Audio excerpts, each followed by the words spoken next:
అందరికీ నమస్కారం. ఈరోజు మనం ఒక కథ గురించి మాట్లాడుకుందాం. ఇది మనందరికీ తెలిసిన కథే, చాలా మంది జీవితాల్లో జరిగే కథే. ఒక వ్యక్తికి తన తండ్రితో ఉండే బంధం కాలంతో పాటు ఎలా మారిపోతుంటుందో చూపించే ఒక చిన్న ప్రయాణం. పదండి, ఈ ఎమోషనల్ జర్నీని మనమందరం కలిసి చూద్దాం. మనం మాట్లాడుకోబోయే ఈ కథకి ఆధారం ఈ యొక్క చిత్రం.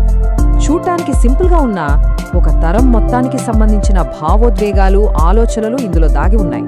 అసలు మన కథకు నాంది పలికేది, మన ప్రయాణాన్ని మొదలుపెట్టేది ఈ ఒక్క చిత్రమే. సరే, మరి ఈ ప్రయాణం ఎలా సాగుతుందో చూడండి. మన జీవితంలో కొన్ని ముఖ్యమైన దశలు ఉంటాయి కదా. 5 ఏళ్లప్పుడు ఒకలా ఆలోచిస్తాం, 14 ఏళ్లప్పుడు ఇంకోలా, ఆ తర్వాత 25, 40, 50 ఇలా ప్రతి దశలోనూ ఆ బంధంలో ఒక పెద్ద మార్పు వస్తుందన్నమాట. ముందుగా మన ప్రయాణంలో మొదటి స్టాప్ చిన్నప్పుడు. ఆ రోజుల్లో మన ప్రపంచం ఎలా ఉండేది? అంతా చాలా సింపుల్గా, స్వచ్ఛంగా ఉండేది కదా. ఆ ప్రపంచంలో నాన్నే మనకు ఫస్ట్ హీరో.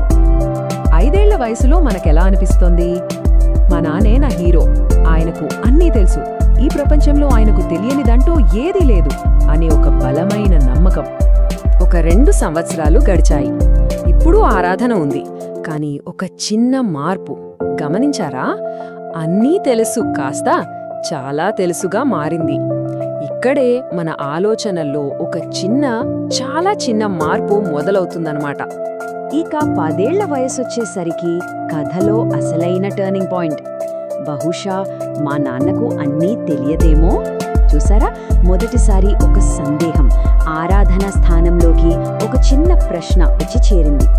ఇక్కడి నుంచే కథ పూర్తిగా మారిపోతుంది. ఇక మొదలయ్యింది అసలైన గందరగోళం. యవ్వనం. మన ప్రపంచం పెద్దదవుతుంది, కొత్త స్నేహితులు, కొత్త ఆలోచనలు వస్తాయి.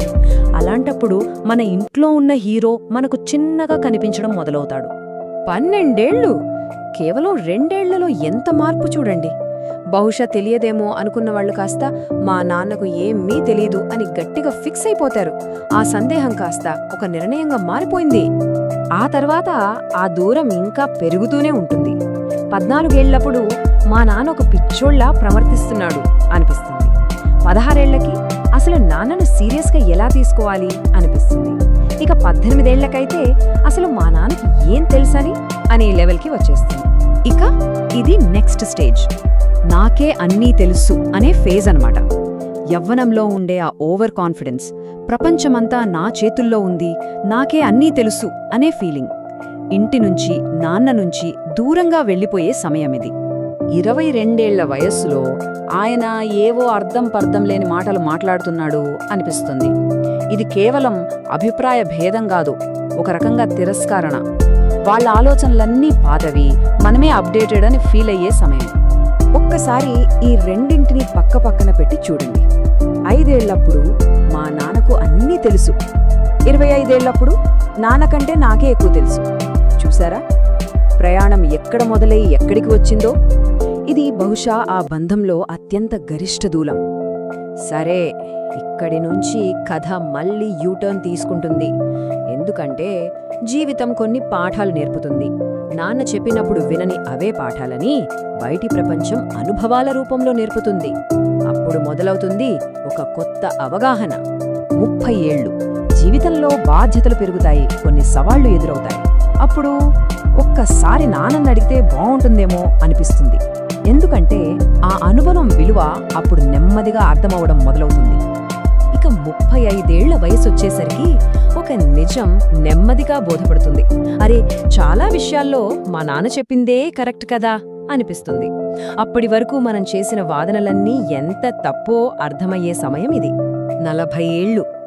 మనం మీద కూడా అవే బాధ్యతలు పడతాయి.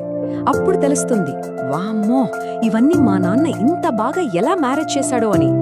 ఆశ్చర్యం, గౌరవం, ఆరాధన అన్నీ ఒక్కసారిగా తిరిగి వస్తాయి. ఇక ప్రయాణంలో చివరి అంకానికొచ్చేశాం. ఇది చాలా ఎమోషనల్ స్టేజ్. ఇక్కడ మిగిలేది ఒక తీరని కోరిక, ఒక చిన్న బాధ. 50 ఏళ్ల వయసులో అన్నీ అర్థమయ్యాక మిగిలేది ఈ ఒక్క ఆలోచనే. అయ్యో, మా నాన్నగనకిప్పుడుండుంటే నేనాయన దగ్గర ఎంత నేర్చుకునేవాణ్ణినో కదా.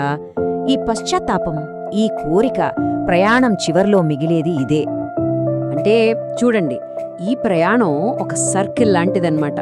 5 ఏళ్లప్పుడు మొదలైన ఆరాధనతోనే మళ్లీ ముగుస్తుంది. కానీ ఈసారి ఆ ఆరాధనలో అమాయకత్వం కాదు, లోతైన అవగాహన, గౌరవం ఉంటాయి. ఆయన్ని అర్థం చేసుకోవాలనే తపనతో ఈ ప్రయాణం పూర్తవుతుంది. మరి మన కథలు ఎలా ఉన్నాయి?